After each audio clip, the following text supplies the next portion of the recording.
नमस्कार मित्रांनो, व्हिडिओ पुढे बघण्यापूर्वी एक सूचना लक्षात ठेवा की याच्यातलं मी मागे जे दाखवलेलं आहे त्याच्यातलं काहीही लिहून घेऊ नका, कारण ही संपूर्ण PDF मी टेलिग्राम चॅनलवर शेअर करणार आहे। डिस्क्रिप्शन बॉक्समध्ये टेलिग्राम चॅनलची लिंक आहे, ती जॉईन करा। त्याच्यामध्ये ही PDF तुम्हाला मिळेल। ओके, त्याच्यामुळे लिहून काहीच घेऊ नका। 28 एप्रिल 2024 रोजी तुमची राज्यसेवेची पूर्वपरीक्षा आहे आणि त्याच्यामध्ये सायन्स मधला जो फिजिक्स पार्ट आहे त्याची आपल्या अभ्यासाची स्ट्रॅटेजी काय असली पाहिजे याच्याविषयी मी तुम्हाला अगदी थोडक्यात सांगणार आहे। अर्थात हे नुसत्या 28 एप्रिलच्या परीक्षेला लागू नाही, तर कुठल्याही परीक्षेसाठी लागू आहे। स्ट्रेट वे आपण सब्जेक्टकडे वळूयात। पहिला मुद्दा की फिजिक्सवर नेमके किती प्रश्न येतात। आता पहिली गोष्ट तुम्हाला माहित आहे की साधारणतः सायन्सवर 20 ते 25 प्रश्न येतात। अलीकडे प्रमाण वाढायला लागलेलं आहे आणि त्याच्यातले साधारणतः 4 ते 6 प्रश्न हे फिजिक्सवर असतात।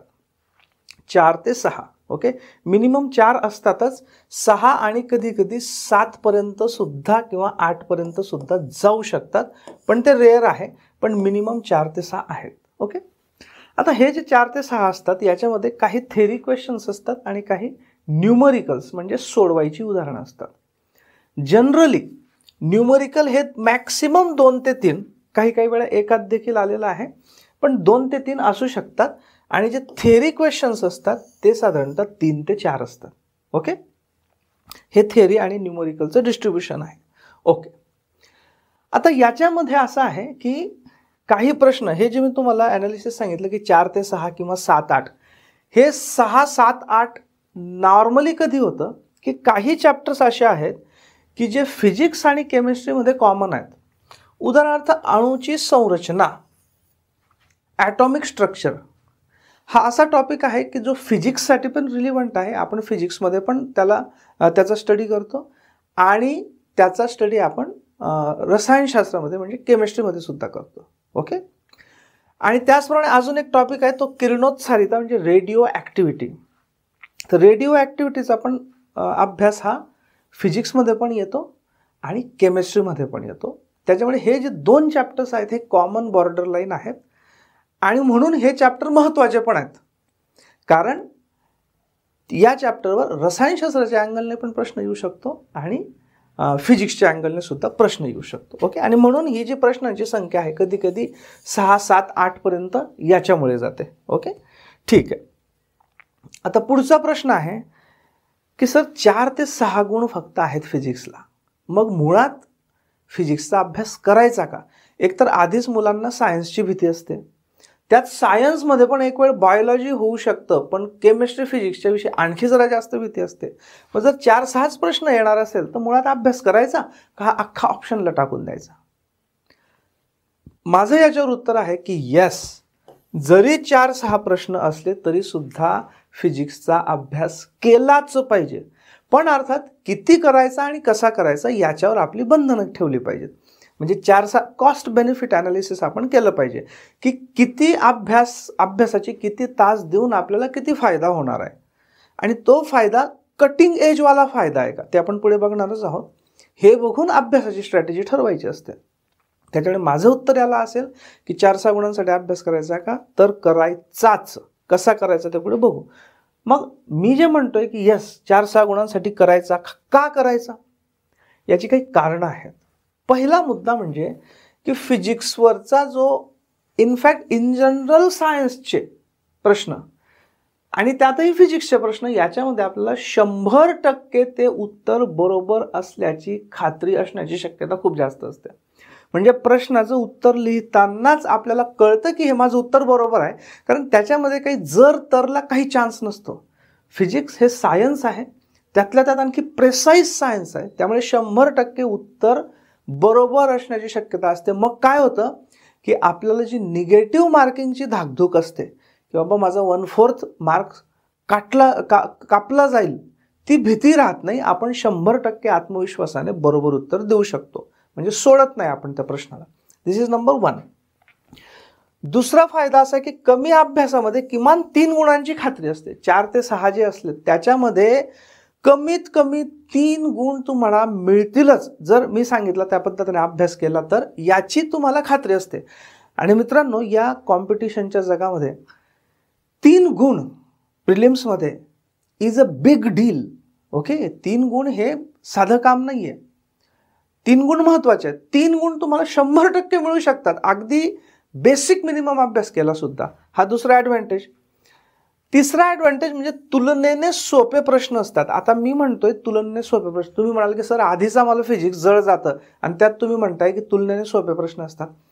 माझं म्हणण्याचा उद्देश असा आहे की तुम्ही जर जनरल बघितलं की साधारणतः जी काठिण्य पातळी असते ती नॉर्मल जे सब्जेक्ट्स असतात, आर्ट्स साईडचे जे सब्जेक्ट्स असतात, हिस्ट्री, जिओग्राफी, राज्यघटना वगैरे वगैरे, याच्यातल्या प्रश्नांची काठिण्य पातळी थोडीशी जास्त असते. ओके, पण फिजिक्स जो आहे त्याच्यात साधारणतः आत्तापर्यंत विचारले गेले जे प्रश्न आहेत ते फिजिक्समधले मॅक्सिमम 10वीच्या पातळीवरचे आहेत आणि एखाद दुसरा आधेमध्ये कधीतरी 11वी-12वीच्या पातळीवर जातो. म्हणजे मॅक्सिमम प्रश्न काठिण्य पातळीच्या बाबतीत 10वीच्या स्तरावरचेच आहेत. आणि 10वीपर्यंत आपल्या प्रत्येकाने फिजिक्स वाचलेलं आहे, फिजिक्स शिकलेलं आहोत, त्याला थोडंसं ब्रश केलं आणि आपण जर 8वी ते 10वीमध्ये सायन्सकडे दुर्लक्ष केलं असेल तर त्याचा कॉम्पेन्सेशन म्हणून व्यवस्थित जर अभ्यास केला तर त्या अँगलने म्हणतोय की हे सोपे प्रश्न असतात. कारण काठिण्य पातळी ही साधारणतः 10वीच्याच लेवलची असते फिजिक्समध्ये. So this is one more advantage. पुढचा सगळ्यात महत्त्वाचा ॲडव्हान्टेज की स्पर्धेत पुढे जाण्याची खात्री असते याचा अभ्यास केला तर. याचं कारण का? याचं कारण असं की इतर विषयांची सर्वांची तयारी साधारणतः सारखीच असते. म्हणजे जे विद्यार्थी सिरियस आहेत परीक्षेच्या बाबतीत, त्या प्रत्येकाचा इतिहासाचा, भूगोलाचा, समाजसुधारकांचा, राज्यघटनेचा आणि जे असे कॉमन सब्जेक्ट आहेत यांचा अभ्यास सगळ्या सिरियस स्टुडंटचा सारखाच असतो. त्याच्यामुळे तिथे तुम्हाला सिरियस स्टुडंट्समध्ये त्या अभ्यासात पुढे जायचा काही चान्स नसतो. तुमच्याबरोबरच्या सिरियस स्टुडंट सगळ्यांचा सारखा अभ्यास असतो, सगळ्यांची ती उत्तरं बरोबरच येणार असतात, एक्सेप्ट की एखाद्याने सिली मिस्टेक केली. पण सगळ्या सिरियस कॅन्डिडेट्सचा इन जनरल सायन्सचा आणि फिजिक्सचा सारखाच अभ्यास नसतो. त्याच्यामुळे ज्याचा सायन्सचा चांगला अभ्यास असतो आणि फिजिक्सचा चांगला अभ्यास असतो त्याला सिरियसली अटेम्प्ट देणाऱ्या कॅन्डिडेटमध्ये पण मग पुढे जायची संधी असते. जे शेवटचा कट ऑफ असतो ना, जिथे मारामारी असते, तिथे तुम्हाला सायन्स एकदम पुश देऊ शकतं. तुम्ही जर रेस बघितली असेल ना तर काही खिलाडी असतात, काही ॲथलीट्स असतात ना, ते आधी एकदम मस्त हळूहळू म्हणजे मीडियम पेसमध्ये चालू असतात आणि अगदी शेवटच्या 100 मीटरमध्ये झपकन अशी स्पीड पकडतात की जो एखादा किंवा जी एखादी ॲथलीट आधीपासून पुढे असते तिला मागे टाकून अगदी शेवटच्या 15-20 पावलांवर ते फिनिशिंग लाईनला त्यांना मागे टाकून पुढे जातात. सायन्स हे आपलं ते शेवटच्या 100 मीटरमधलं पुश आहे. ओके, सो सायन्सचा इन जनरल आणि फिजिक्सचा अभ्यास हा स्पर्धेत पुढे जाण्याची तुम्हाला 100% खात्री देतो. Okay, right. अजून एक ॲडव्हान्टेज जो मी इथे लिहायचा माझा राहून गेला आहे तो म्हणजे इन जनरल सायन्समध्ये आणि त्यातल्या त्यात फिजिक्समध्ये इलिमिनेशन मेथडने उत्तर द्यायची संधी जास्त चांगली असते. कारण सर्व जे पर्याय असतात हे बऱ्यापैकी वेगळे वेगळे दिसतात आणि त्याच्यामुळे जर तुम्हाला अगदी करेक्ट आन्सर, डायरेक्ट आन्सर माहीत नसेल पण तरीसुद्धा तुमचं बेसिक काहीतरी क्लिअर असेल ना तर यू कॅन मेक आउट. तुम्ही त्या 4 पर्यायांमधला तुम्हाला अंदाज येऊन जातो की हा नाही आहे 100%, हा नाही आहे 100%, हा नाही आहे 100%, म्हणजे हाच असला पाहिजे. ओके, म्हणजे इलिमिनेशन पद्धत ही सायन्समध्ये आणि त्यातल्या त्यात फिजिक्समध्ये सोपी जाते. ओके, आणि म्हणून हे कशासाठी सांगत होतो मी की 4-6 गुणांसाठी अभ्यास का करावा याची कारणं आहेत तीही. पुढचा प्रश्न, खूप अभ्यास करावा का मग या 4-6 प्रश्नांसाठी खूप अभ्यास करावा का? तर त्याला माझा आन्सर आहे बिग बिग नो. खूप अभ्यास करायचा नाही, सम्यक अभ्यास करायचा. सम्यक म्हणजे ॲप्रोप्रिएट, योग्य, कॉस्ट बेनिफिट, फायदा तोट्याचं ॲनालिसिस करून करायचा. ओके, मग तो कसा करायचा? पहिली गोष्ट याच्यामध्ये आता क्वांटिटी म्हणजे सर मी किती तास अभ्यास केला पाहिजे साधारणतः. तर ज्यांचं सायन्स बॅकग्राऊंड आहे, सायन्स बॅकग्राऊंड म्हणजे काय, साधारणतः बघा 10वी पर्यंत सगळ्यांनी सायन्स वाचलेलं आहे.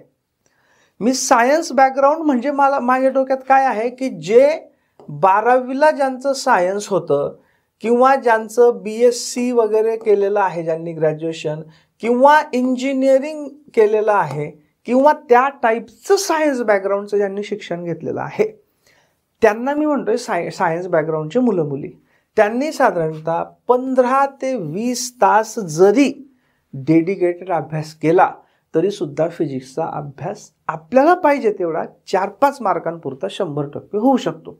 3 तर कुठेच गेले नाहीत. हे 15 ते 20 मी सेल्फ स्टडी म्हणतोय. याच्यात मी तुम्ही जर व्हिडिओ ऐकणार असाल तो एक्सक्लूड करतोय. तो पण जर इन्क्लूड केला 8-10 तासाचा तर फार तर सायन्स बॅकग्राऊंडवाल्यांनी 30 तास जरी अभ्यास केला that is more than sufficient. Okay, ज्याचं ॲव्हरेज इंटेलिजन्स आहे, म्हणजे खूप हुशार नाही आणि खूप मठ्ठही नाही, अशा मुलामुलींचा मी विचार करतोय, ॲव्हरेज. ठीक आहे. आणि ज्यांचं इतर बॅकग्राऊंड आहे, सायन्स सोडून सायन्सेतर बॅकग्राऊंड ज्यांचं आहे, त्यांनी सेल्फ स्टडी साधारणतः 30 ते 35 तास करावा. त्याच्यात मी व्हिडिओंचे काउंट केलेले नाही, ते जर 10 टाकले तर 45 ते 50 तासाचा अभ्यास करावा. एवढा जरी अभ्यास तुम्ही केला, हे मी फक्त फिजिक्ससाठी म्हणतोय हां, केमिस्ट्री बायोलॉजी नाही. त्यांना थोडंसं जास्त, स्पेशली बायोलॉजीला थोडासा जास्त केला पाहिजे, कारण त्याचं वेटेज जास्त आहे. बायोलॉजीचं विचारले जाणारे प्रश्न जास्त आहेत, संकल्पना जास्त आहेत. मी फिजिक्सची गोष्ट करतोय. तर मला असं वाटतं की समजा 30 तर किती आले मॅक्सिमम, 30 ते 50 तास. आय थिंक 30 ते 50 तास हे काही विशेष नाही. This is not a big deal. एवढा अभ्यास तर केला पाहिजे 4-6 मार्कांसाठी, आणि जिथे आपल्याला 3-4 ॲश्युअर्ड मार्क्स मिळणार आहेत. ओके, सो एवढा अभ्यास जरी केला तेवढा सफिशियंट आहे. राईट. आता नेमका कोणत्या चॅप्टर्सचा अभ्यास करावा, नेमक्या कोणत्या चॅप्टर्सचा अभ्यास करावा? तर बघा मित्रांनो, कुठल्याही क्षेत्रामध्ये, मग ते अभ्यासाचं क्षेत्र असो की आपलं पर्सनल क्षेत्र असो की आपलं प्रोफेशनल असो, बिझनेस असो किंवा नोकरी असो, कधीही ज्यावेळी वेळ कमी आणि कामं जास्त असतात त्यावेळी ABC ॲनालिसिस आपण केलं पाहिजे. ABC ॲनालिसिस ही एक मॅनेजमेंटची कन्सेप्ट आहे. म्हणजे असं की जे सगळ्यात इम्पॉर्टंट आहे ते म्हणजे A, जे मध्यम इम्पॉर्टंट आहे ते B, आणि जे लिस्ट इम्पॉर्टंट आहे, कमीत कमी इम्पॉर्टंट आहे ते C. म्हणजे कुठलंही काम सुरू करताना ABC ॲनालिसिस केल्याशिवाय काम सुरू करू नये. अन्यथा ती बिना बोर्डाची आपली लालपरी जी असते, बिना बोर्डाच्या लालपरीसारखं असतं. कंडक्टरला माहीत नाही कुठे चाललं, बसणाऱ्याला माहीत नाही कुठे चाललं, ड्रायव्हरला माहीत नाही कुठे चाललो, ड्रायव्हरची मर्जी आली तिकडे घेऊन गेला. असं नको व्हायला म्हणून ABC ॲनालिसिस केलं पाहिजे. ते ABC ॲनालिसिस मी मागच्या प्रश्नोत्तरिका आणि ओव्हरऑल हिस्ट्री आणि काठिण्य पातळी चॅप्टर्सची याच्यावरनं मी केलेलं आहे. अच्छा, सगळ्यात महत्त्वाचं, याच्यातलं काहीही लिहून घेऊ नका. याची PDF मी टेलिग्राम चॅनलवर शेअर करणार आहे, आणि त्या टेलिग्राम चॅनलची लिंक मी डिस्क्रिप्शन बॉक्समध्ये दिलेली आहे. त्या टेलिग्राम चॅनलवर तुम्हाला PDF मिळेल. Okay, right. नाऊ सगळ्यात महत्त्वाचे कोणते? ध्वनी. Okay, sound. याच्यावर नेहमी प्रश्न विचारले जातात. दुसरा प्रकाश म्हणजे लाईट. Okay, light. आता लाईटमध्ये 3 वेगवेगळे सब चॅप्टर्स येतात. ओके, पहिला सब चॅप्टर म्हणजे प्रकाशाचे गुणधर्म, नंतर त्याचं परावर्तन आणि आरसे वगैरे, या लाईटशी संबंधित बेसिक कन्सेप्ट. ओके, प्रकाश की प्रकाशाचं नेचर काय असतं, म्हणजे इलेक्ट्रोमॅग्नेटिक रेडिएशन आहे वगैरे वगैरे, ते सगळं, आणि त्याची इतर गुणधर्म की प्रकाश सरळ रेषेतच जातो वगैरे वगैरे. त्यानंतर प्रकाशाच्या परावर्तनाची संकल्पना, जी अत्यंत बेसिक संकल्पना आहे, आणि प्लेन मिरर्स. ओके, म्हणजे सपाट आरसे, त्यांच्यावर किरणाकृती कशा काढल्या जातात, कोणती 3 किरणं निवडणे, किमान 2 किरणं निवडणे, ते जे 3 स्पेसिफिक किरणं आहेत ते परावर्तनानंतर कसे जातात वगैरे वगैरे, त्या सगळ्या बेसिक कन्सेप्ट. हा झाला पहिला सब पार्ट या चॅप्टरचा, प्रकाश या टॉपिकचा. दुसरा सब पार्ट म्हणजे प्रकाशाशी संबंधित वेगवेगळे फेनॉमेनन म्हणजे घटना, ज्याच्यामध्ये अपवर्तन, अपस्करण, विकिरण वगैरे वगैरे अनेक आहेत त्या. ओके, म्हणजे काय, refraction, diffraction, scattering, total internal reflection वगैरे वगैरे सगळं. हे जे प्रकाशाशी संबंधित सर्व घटना आहेत, फेनॉमेना आहेत, तो झाला दुसरा सब टॉपिक. आणि तिसरा सब टॉपिक डेडिकेटेड तो म्हणजे भिंगे म्हणजे लेन्सेस, बहिर्वक्र, अंतर्वक्र. मग त्याच्यामध्ये डोळ्याची रचना आली, बरोबर, डोळ्याचे दृष्टिदोष आले, या जे बहिर्वक्र आणि आंतरवक्र भिंगाने कशा कशा प्रतिमा तयार होतात वगैरे त्या आला. हे सगळं भिंगांमध्ये. ओके, तर प्रकाशाचे हे 3 सब टॉपिक आहेत. Okay, very important. सो ध्वनी, प्रकाश. तिसरं विद्युत. विद्युत हे फार मोठं चॅप्टर आहे, पण त्याच्यातल्या कन्सेप्ट सोप्या आहेत. ओके, सो विद्युत हे पण ए मध्ये येतं, इम्पॉर्टंट. नंतर कार्य, ऊर्जा, शक्ती. ओके, म्हणजे वर्क, एनर्जी अँड पॉवर. विद्युत म्हणजे इलेक्ट्रिसिटी. आता काय आहे, विद्युत आणि कार्य, ऊर्जा, शक्ती याच्यामध्ये काही कॉमन ग्राउंड आहे. कॉमन ग्राउंड कोणतं माहिती आहे का, की विद्युत जे आहे, इलेक्ट्रिसिटी आहे, इलेक्ट्रिसिटीचं जे वेगवेगळे हे असतात, इलेक्ट्रिसिटीची अभिव्यक्ती होते. म्हणजे इलेक्ट्रिसिटीच्या माध्यमातून आपल्याला प्रकाश पण मिळू शकतो, कार्य घडून येऊ शकतं वगैरे वगैरे. तर विद्युतने पण कार्य घडतं आणि या कार्य, ऊर्जा, शक्तीमध्ये पण कार्य येतं. त्याच्यामुळे दोघांमध्ये कॉमन ग्राउंड आहे, म्हणून मी एकत्र क्लब केलेले आहेत. उदाहरणार्थ जर तुम्ही इस्त्रीचं बघितलं असेल की एक इस्त्रीमध्ये इतक्या ओहमचा रोध आहे, त्याच्यातनं इतकी विद्युत धारा टाकली तर आणि दररोज इतके तास चालवली आणि 1 महिन्यामध्ये चालवली तर त्याचं विद्युत बिल किती येईल. याच्यामध्ये आपण ऊर्जा पण काढतो, म्हणजे कार्य, ऊर्जा, शक्तीचा पण भाग येतो आणि इलेक्ट्रिसिटीद्वारे निर्माण होणारी ऊर्जा काढतो किंवा त्याने केलेलं कार्य काढतो. म्हणजे विद्युत आणि कार्य, ऊर्जा, शक्ती हे तसे कनेक्टेड आहेत. ओके, सो हे सगळे ए मध्ये येतात. त्याच्यानंतर गुरुत्वाकर्षण, gravitation. This is also very important. Specially ग्रॅव्हिटेशनचा जो अप्लाइड पार्ट आहे, अप्लाइड पार्ट म्हणजे कोणता, की लिफ्टमध्ये काय होतं ग्रॅव्हिटेशनचं, त्याच्यानंतर वेगवेगळे सॅटेलाइट्स, भूस्थिर उपग्रह, ध्रुवीय उपग्रह वगैरे वगैरे. ओके, ते सगळं कशामध्ये येतं, गुरुत्वाकर्षणामध्ये. That is also important chapter. आणि उष्णता, हीट, हे देखील अतिशय इम्पॉर्टंट चॅप्टर आहे. ओके, हे सगळे ए चॅप्टर्स आहेत.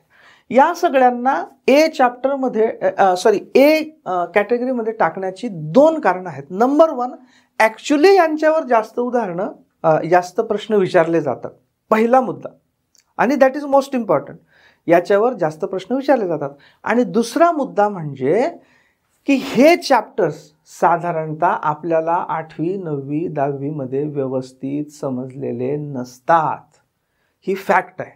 काही अपवाद असतील, तुमच्यातले काही मुलं असतील ज्यांना चांगले शिक्षक मिळाले असतील किंवा ज्यांनी स्वतःच वाचून व्यवस्थित कष्ट केले असतील किंवा जे जात्याच हुशार असतील आणि प्रयत्न करून त्यांनी समजून घेतलं असेल, ते अपवाद वगळले तर सगळ्यांना हे सगळे चॅप्टर्स क्लिअर नसतात, अगदी ग्रॅज्युएशन झाल्यानंतर सुद्धा.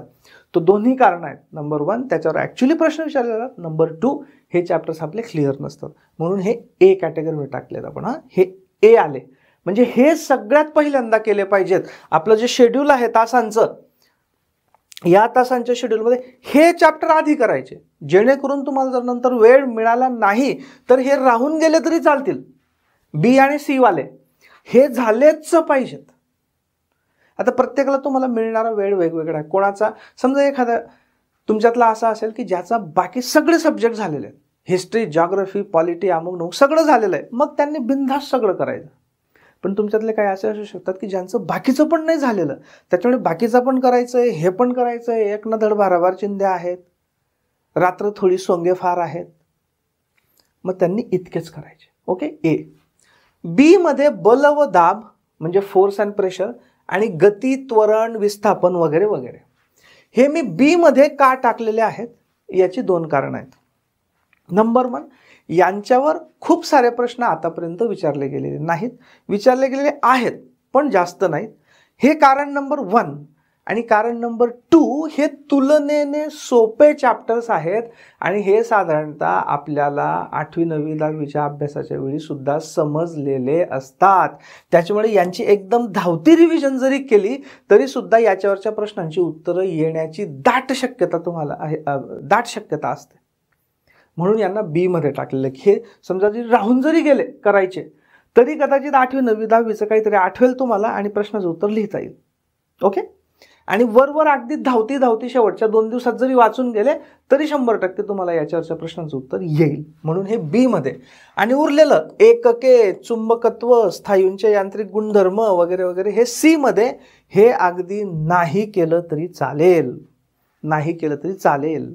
याचं कारण एकके हे जे आहे ना, एकके मधलं तुम्ही जर नुसतं SI सिस्टीम म्हणजे काय, त्याच्यातले जे फंडामेंटल युनिट्स कोणते, व्युत्पन्न युनिट्स कोणते, एवढा जरी भाग केला, बाकीचं सगळं काय होतं की ज्यावेळी आपण यांचा अभ्यास करत असतो ना त्यावेळी एककांचा अभ्यास आपला ऑटोमॅटिक होत असतो. म्हणजे ज्यावेळी आपण ध्वनी करत असतो त्यावेळी आपण ध्वनीमध्ये शिकत असतो की बाबा ध्वनी मोजण्याचं एकक डेसिबेल आहे, म्हणजे एककाचा अभ्यास झाला. प्रकाश हे करत असताना आपण की बाबा याचं भिंगाच्या पॉवरचं युनिट डायऑप्टर आहे, ऑलरेडी बघितलेलं असतं. याच पद्धतीने विद्युतमध्ये आपण ॲम्पियर, ओहम, जूल, कॅलरी सगळं बघितलेलं असतं. याच पद्धतीने कार्य ऊर्जा, शक्ती, गुरुत्वाकर्षण, उष्णता याच्यामध्ये ऑलरेडी एककं बघितलेली असतात. त्यामुळे याचा 99% एककांचा अभ्यास हा या अभ्यासात ऑटोमॅटिक झालेला असतो.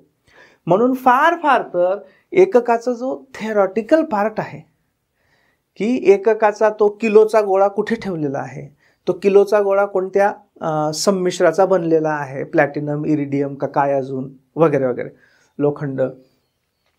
नंतर जी SI सिस्टीम काय आहे, MKS सिस्टीम काय आहे, CGS सिस्टीम काय आहे, त्याच्यातली एककं कोणती. ओके.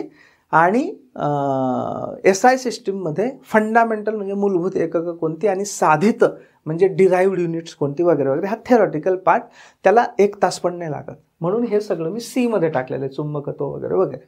याच्यावर चुकून एकाद आलं आणि नाही अटेम्प्ट करता आला तरी काही हरकत नाही. Okay, right. आणि वेळ समजा असेल तुमचा तर मग हे पण करून घ्या. So this is ABC analysis of the chapters. पण हे अनालिसिस कोणत्या अँगलने आहे? थेरीच्या अँगलने, थेरीच्या अँगलने. पण मी जसं सांगितलं तुम्हाला की काही 1-2 न्यूमरिकल्स सुद्धा येतात. न्यूमरिकल्स म्हणजे सोडवायची उदाहरणं सूत्रांवर आधारित. ओके. त्याच्या बाबतीतलं ABC अनालिसिस काय आहे? त्याच्या बाबतीतलं ABC अनालिसिस असं आहे की पहिल्यांदा कार्य ऊर्जा शक्ती या चॅप्टरच्या खालचे न्यूमरिकल्स सोडवा. मी ज्यावेळी पुस्तकांवरील आयदर तुम्ही 8वी 9वी 10वीची क्रमिक पुस्तकं जी आहेत त्या 8वी 9वी 10वीच्या SSCच्या पुस्तकांमध्ये चॅप्टरच्या मध्ये सोडवून दाखवलेली उदाहरणं आणि एक्सरसाइजमध्ये दिलेली उदाहरणं एवढी करा. अन्यथा जे आपलं सायन्स ऑल इन वन पुस्तक आहे की ज्याचं फिजिक्सचं एडिटिंग मी केलेलं आहे त्याच्यामधली उदाहरणं, सोडवलेली उदाहरणं एकदा बघून घ्या. तर कार्य ऊर्जा शक्ती हे ए मध्ये पहिल्यांदा करा. विद्युत आधी करून घ्या, कारण विद्युतवर पण खूप सोपे प्रश्न कधी येऊन जातात की नुसतं जो ओहम्स लॉ आहे त्याच्यावर एखादा येऊन जातो V = IR, किंवा पॉवर एखाद्या विद्युत धारेने निर्माण होणारी उष्णता, विद्युत धारेने निर्माण केलेली शक्ती वगैरे त्याच्यावर येऊ शकतो. आणि भिंगांमध्ये स्पेशली भिंगाची शक्ती, त्याच्यानंतर नाभी अंतर म्हणजे फोकल लेंथ, त्याच्यानंतर की बाबा इतक्या अंतरावर ही ठेवली तर तिची प्रतिमा कुठे तयार होईल वगैरे वगैरे, किंवा एखादा नेत्रदोष असेल, दूरदृष्टिता किंवा निकटदृष्टिता म्हणजे नियर साइटेडनेस, फार साइटेडनेस वगैरे वगैरे, त्याला करेक्शन करण्यासाठी कोणता भिंग आणि त्याची किती पॉवर लागेल वगैरे वगैरे सोपे आहेत. हे पण तुम्ही भिंगांचे direct either science all in वनच्या खालचे करा, अन्यथा SSCच्या जी क्रमिक पुस्तक आहेत 8वी 9वी 10वीची त्याच्या खालची करा. 11वी 12वीची करू नका, टाईम वेस्ट करू नका. त्याच्यावरचा एखादा आला खूप कठीण आणि नाही जमला तर तो देवाच्या नावाने सोडून द्या. उगाच तेवढ्या एकासाठी 11वी 12वीची पुस्तकं फिजिक्ससाठी वापरू नका, अजिबात वापरू नका. It is not worth it. त्याच्याने तुमचा काही विशेष फायदा होणार नाही, वेळ नुसता जाईल. हां, बायोलॉजीसाठी आवश्यक आहे, कारण ते स्पेशली जे प्लांट किंगडम, ॲनिमल किंगडम वगैरे वगैरे ते करायला लागतं. Okay, right. 2 नंबर हे जर तुमचं संपलं तर मग 2 नंबर गुरुत्वाकर्षणाच्या खालचे करा, गतीच्या खालचे करा आणि बल आणि दाबच्या खालचे करा. ओके, गुरुत्वाकर्षण, गती, बल व दाब, हे जर हे आटोपलं असेल तुमचं तर मग हे करा. Okay, right. नाव पुस्तकं कोणती? ऑलरेडी मी तुम्हाला आधीच सांगितलेलं आहे की तुमची अजिबात काही ऐपत नसेल तर सिंपल SSC बोर्डाची पाठ्यपुस्तकं 8वी ते 10वीची वाचून काढा. अगदी वर्ड टू वर्ड वाचून काढा. ओके, फक्त याच्यामध्ये प्रॉब्लेम एकच असतो. काय असतं की समजा विद्युत आहे तर विद्युतचं एखादं चॅप्टर 8वीत पण असतं, त्याच्यात थोडंसं पुढच्या संकल्पनांचं चॅप्टर 9वीत पण असतं विद्युतचंच, आणि विद्युतचंच अजून काही संकल्पनांचं चॅप्टर 10वीत पण असतं. तर बऱ्याचदा ती लिंक लागत नाही. ओके, मग आपलं जे सायन्स ऑल इन म्हणून पुस्तक आहे डॉक्टर मोनाली साळुंखे, माझी धर्मपत्नीच आहे, पण त्याच्यातलं एडिटिंग मी केलेलं आहे फिजिक्सचं. त्याची 2nd एडिशन आता बाजारात आलेली आहे. त्याच्यामध्ये हे सगळं एकाच ठिकाणी तुम्हाला मिळतं आणि प्रत्येकाच्या खाली न्यूमरिकल्स पण मिळतात, म्हणजे सोडवलेली उदाहरणं, आणि प्रत्येक चॅप्टरच्या खाली 2023 पर्यंतच्या वेगवेगळ्या परीक्षांमध्ये आलेले प्रश्न आणि त्यांची उत्तरं हे पण येतं. त्यामुळे तुमची जर ऐपत असेल पुस्तक खरेदी करायची तर हे पुस्तक घ्या, किंवा तुम्हाला योग्य वाटणारं कुठलंही पुस्तक घ्या. बाजारात बरीच पुस्तकं आहेत सायन्सवर उपलब्ध असणारी, तुम्ही एकदा चाळा आणि तुम्हाला जे योग्य वाटेल ते पुस्तक घ्या. पण स्ट्रॅटेजी मी सांगितलेलीच वापरा. पुस्तक कुठलंही वापरलं तरी स्ट्रॅटेजी मात्र मी सांगितलेली आहे तीच वापरा. Okay, right. नेक्स्ट, व्हिडिओज कोणते बघायचे? मी स्वतः संपूर्ण फिजिक्स एकूण एक चॅप्टर शिकवलेला आहे स्क्रीनशॉट व्हिडिओच्या माध्यमातून, आणि सगळेच्या सगळे व्हिडिओज साळुंखे सिम्पल स्कूल या यूट्यूब चॅनलवर फ्रीली अवेलेबल आहेत. सगळे व्हिडिओज फिजिक्सचे फ्री, म्हणजे खरंच फ्री. हे मुद्दा मी लिहिलेलं आहे. याचं कारण म्हणजे असं काहीच नाही की 4 फ्री आहेत आणि मग अजून पुढच्या व्हिडिओसाठी अमुक एक पेड सबस्क्रिप्शन घ्या वगैरे, असं काहीही नाही. मी कमिशनर ऑफ इन्कम टॅक्स आहे, माझं सगळं व्यवस्थित चाललेलं आहे, मला कसली याची अजिबात गरज नाही. त्यामुळे फिजिक्सचं सगळं अवेलेबल आहे या यूट्यूब चॅनलवर, ऑल लेक्चर्स. त्याची लिंक इथे दिलेली आहे आणि लिंक मी डिस्क्रिप्शन बॉक्समध्ये पण शेअर करतो आहे. ओके, त्या डिस्क्रिप्शन बॉक्समध्ये लिंकमध्ये, आणि त्याच्यामध्ये वेगवेगळ्या प्लेलिस्ट आहे. कारण मी कॉन्स्टिट्यूशन पण फ्री घेतो आहे, मॅथमॅटिक्स नुकतंच कॉन्स्टिट्यूशनचे ऑलरेडी आज ज्या दिवशी मी व्हिडिओ रेकॉर्ड करतो त्या दिवशी 50 लेक्चर्स ऑलरेडी अपलोड झालेले आहेत. मॅथ्स मी नुकतंच सुरू केलेलं आहे, त्याचे 2 अपलोड झालेले आहेत. केमिस्ट्रीचे पण 6-7 चॅप्टर्स, 6-7 व्हिडिओज फ्री अपलोडेड आहेत. आणि फिजिक्सचे सर्व व्हिडिओज, मला वाटतं 62 ते 63 व्हिडिओ असतील, सगळे फ्रीली अवेलेबल आहेत. त्याची प्लेलिस्ट आहे फिजिक्स फ्री लेक्चर्स. ओके, म्हणजे तुम्ही ज्यावेळी या यूट्यूब चॅनलवर जाल त्याच्यात या प्लेलिस्टमध्ये जा, फिजिक्स फ्री लेक्चर्स. ओके, तिथे तुम्हाला सगळे मिळतील. मग तुम्ही ABC ॲनालिसिसनुसार ते व्हिडिओज आधी ऐका. समजा ध्वनीचा आधी ऐका, नंतर मग प्रकाशाचे ऐकून घ्या, विद्युतचे ऐकून घ्या. आणि जर तुम्हाला काही जणांना जर ते स्लो वाटत असेल, काही वेळा आपला अभ्यास झालेला असतो मग आपल्याला ते स्लो वाटतं, तर यूट्यूबमध्ये एक स्पीड वाढवण्याचा हे असतो बघा, काहीतरी थोडासा आवाज असा किरकिरा येतो, पण स्पीड वाढवून चालायचं. आपल्याला जो मुद्दा महत्त्वाचा आहे तिथे थांबायचं, तिथे स्पीड नॉर्मल करायचा, परत दुसरा आपल्याला माहीत असणारा टॉपिक आला का भरभर पुढे जायचं. असं करा आणि ते व्हिडिओज जरूर ऐका. ओके, ते व्हिडिओज, आणि मग आयदर SSCची पुस्तकं किंवा सायन्स ऑल इन वन मधली पुस्तकं, याचं एक रीडिंग करा. That should be enough for physics. अभ्यास कसा करायचा याच्या 2-3 टिप्स मी फक्त तुम्हाला देतो. अभ्यासाची तंत्र, याच्यावर मी एकेका तंत्रावर स्वतंत्र लेक्चर घेणार आहे. हळूहळू मला जसा वेळ मिळेल तसं मी करेल. इथे मी फक्त जनरल प्रिन्सिपल टाकतोय. फिजिक्सचा किंवा इन जनरल सायन्सचा अभ्यास करताना एक लक्षात ठेवायचं, एका वेळी 2 तासापेक्षा जास्त त्या सब्जेक्टला घेऊन बसायचं नाही. याचं कारण सायन्स हा ऑलरेडी समजायला थोडासा कठीण नसतो, पण असं टाइमपास म्हणून वाचून चालत नाही सायन्समध्ये. तुम्हाला प्रत्येक शब्द समजून घ्यावा लागतो, म्हणजे तुम्हाला कॉन्स्टंट अलर्ट आणि अटेन्शनने वाचावं लागतं. आणि त्याच्यामुळे साधारणतः 2 तासांनी आपला मेंदू थकतो सायन्स वाचताना. म्हणून 2 तासानंतर, आणि 2 तास पण सलग बसू नका. 1 तास बसा, 10 मिनिटाचा ब्रेक घ्या, परत 1 तास बसा. आणि एका दिवसात या 2 तासांपेक्षा जास्त करू नका. 2 तासांपेक्षा जास्त तुम्ही करायला लागलात तर तुम्ही फक्त वाचाल, पण तुमच्या डोक्यात काही शिरणार नाही. बऱ्याचदा असं होतं, आपण चक्क वाचत असतो, आपला मेंदू वाचत असतो, पण आपण काही समजून घेत नसतो. असं होतं.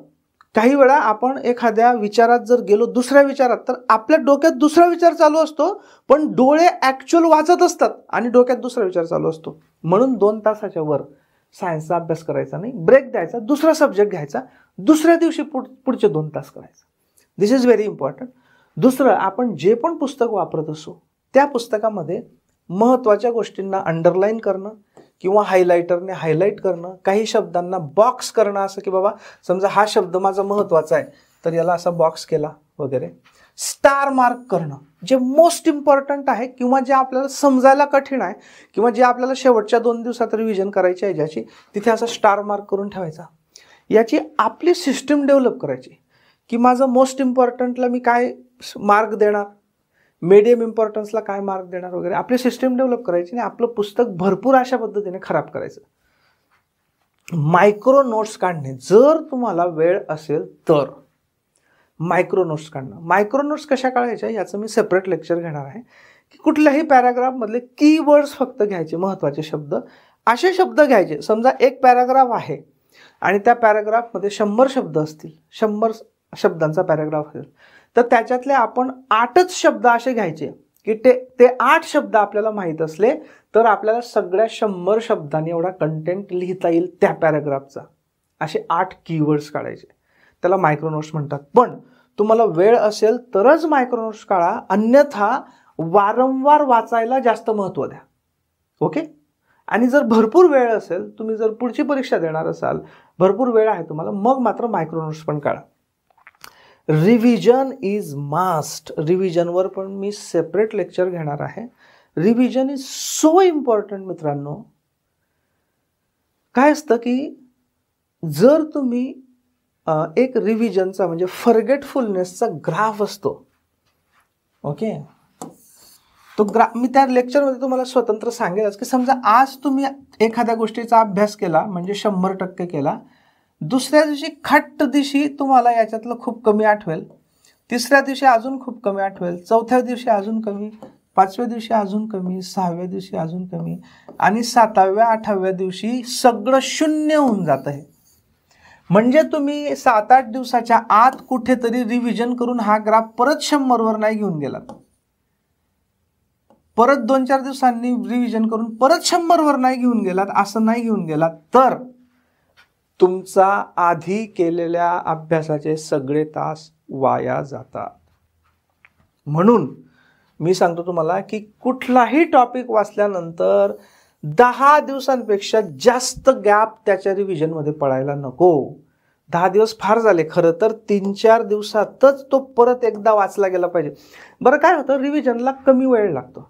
समजा तुम्ही आज मूळ वाचलं, मूळ वाचताना वेळ लागेल तुम्हाला बऱ्यापैकी, ओके, पण तुम्ही 2 दिवसांनी रिव्हिजन कराल ना तर ते भरभर वाचलं जाईल, कारण बाकी संकल्पना समजल्या आहेत. 1-2च गोष्टीवर तुम्हाला थोडंसं थांबावं लागेल. आणखी पहिली रिव्हिजन झाली, दुसऱ्या रिव्हिजनला आणखी कमी वेळ लागेल, तिसऱ्याला आणखी कमी वेळ लागेल, आणि 4-5 रिव्हिजन नंतर तर तुम्हाला नुसतं त्या पेजवर नुसती नजर टाकावी लागेल आणि विषय संपला. म्हणून revision is must. Okay. Next, न्यूमरिकल्सची प्रॅक्टिस. जे न्यूमरिकल्स आहेत त्या न्यूमरिकल्सची प्रॅक्टिस करणं अत्यावश्यक आहे. म्हणजे सोडवलेली जी उदाहरणं असतात ती नुसती बघून आपल्याला समजून जातं. जे सोडवून दाखवलेलं असतं, अच्छा हा असं केलं, असं केलं, असं केलं, असं केलं, पण नंतर ते उत्तर झाकून आपण ॲक्च्युअल पाटी पेन्सिल म्हणा किंवा पेन नोटबुक म्हणा किंवा काहीतरी घेऊन ॲक्च्युअल सोडवलं पाहिजे. त्याच्यामुळे ॲक्च्युअल सोडवण्याची प्रॅक्टिस केलीच पाहिजे. आणि 3-4 चॅप्टरवरचे तर न्यूमरिकल्स करायचे आहेत, त्याच्यामुळे काय प्रॉब्लेम आहे प्रॅक्टिस करायला. Okay, so that should be there. सराव प्रश्न.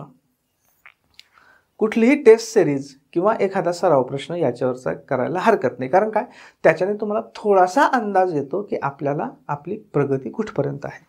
तर कुठलाही सराव प्रश्नांचं संच तुम्ही सोडवायला हरकत नाही, राईट.